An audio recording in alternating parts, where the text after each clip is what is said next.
Hey kids, welcome to our little Grizzo TV.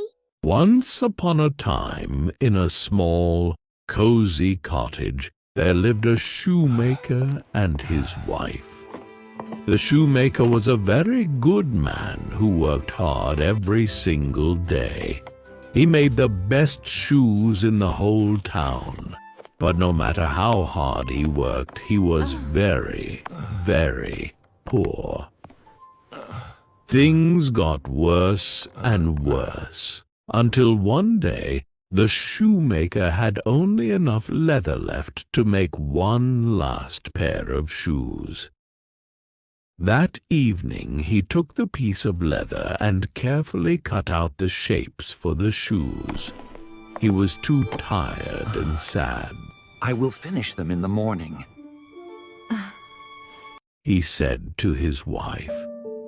He left the cut pieces of leather on his workbench and went to bed. The next morning, the shoemaker woke up, had a small breakfast, and went to his workshop to finish his last pair of shoes. But when he looked at his workbench, he gasped in surprise. There on the table stood a finished pair of shoes. They were not just finished, they were perfect. He picked them up and looked at them from every angle. "I don't understand," he said to his wife, showing her the shoes.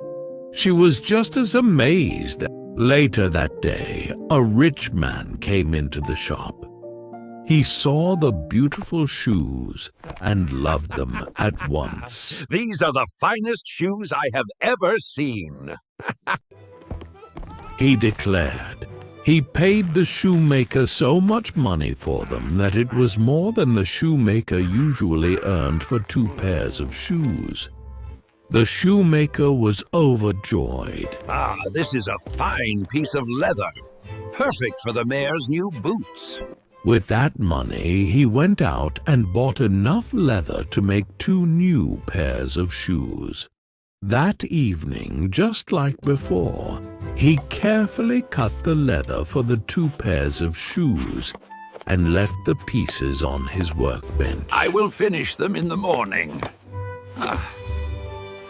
he said, and went to bed. The next morning, when he went to his workshop, what do you think he found? 2 pairs of perfectly made shoes were sitting on his bench. Soon, 2 wealthy customers came in and bought both pairs of shoes, paying a very high price for them because they were made so well.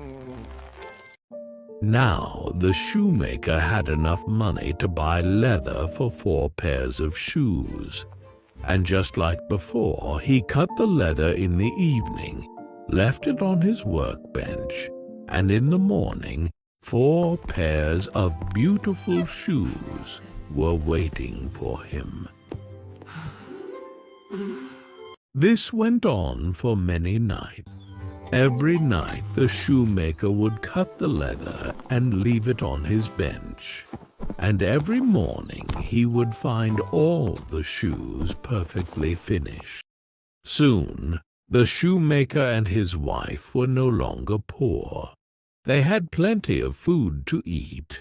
The shoemaker became famous for his wonderful shoes. One evening, just before Christmas, "My dear, we have been so fortunate." "Every night someone is doing our work for us." his wife thought it was a splendid idea, she said. "Wouldn't it be wonderful to find out who our secret helpers are?" So that night they did not go to bed.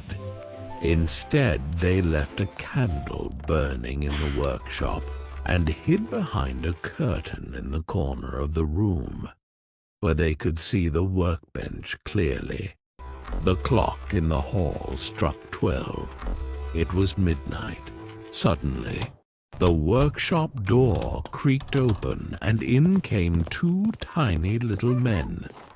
They were elves, and they had no clothes on at all, only a few little rags.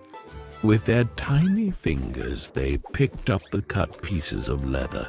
Tap, tap, tap went their little hammers. They worked so fast, it was like magic. The shoemaker and his wife could not believe their eyes. The elves did not stop until all the shoes were perfectly finished. Then they neatly arranged the shoes on the workbench, tidied up all the tools, and with a happy little leap, they danced out of the door and vanished into the night. The next morning, the wife said, Those dear little elves have made us rich. We must thank them. They have nothing to wear and must be so cold.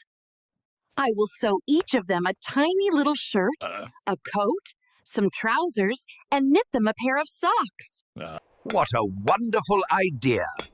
And I will make them each a tiny pair of shoes to go with their new clothes. So they set to work. The wife sewed with her finest thread, making 2 perfect little outfits. The shoemaker worked with his best leather, making 2 tiny, perfect pairs of shoes with little buckles. When everything was finished, they did not leave out any leather on the workbench. Instead, they laid out the tiny clothes and shoes as a gift for the elves. Then they hid behind the curtain again to see what would happen. At midnight, just as before, the 2 little elves came dancing into the room. They jumped onto the workbench, ready to start their work. But instead of leather, they found the beautiful little clothes and shoes. At first, they looked surprised. Then their faces broke into huge, happy smiles. They quickly put on the little shirts. Ooh, what's this? I don't know, but it looks shiny. They began to laugh and cheer. They were so happy that they started to dance and sing. Now we are boys so fine to see. No more shoemakers will be. We're so happy with our new clothes. Let's dance and sing all night long. They danced right out the door and were never seen again. From that night on, the elves did not come back. But that was all right. The shoemaker and his wife were now prosperous, and the good luck never left them. The shoemaker continued to make the most wonderful shoes, and he and his wife lived a long, happy, and comfortable life to the very end of their days. And they never, ever forgot the 2 kind little elves who had helped them when they needed it most.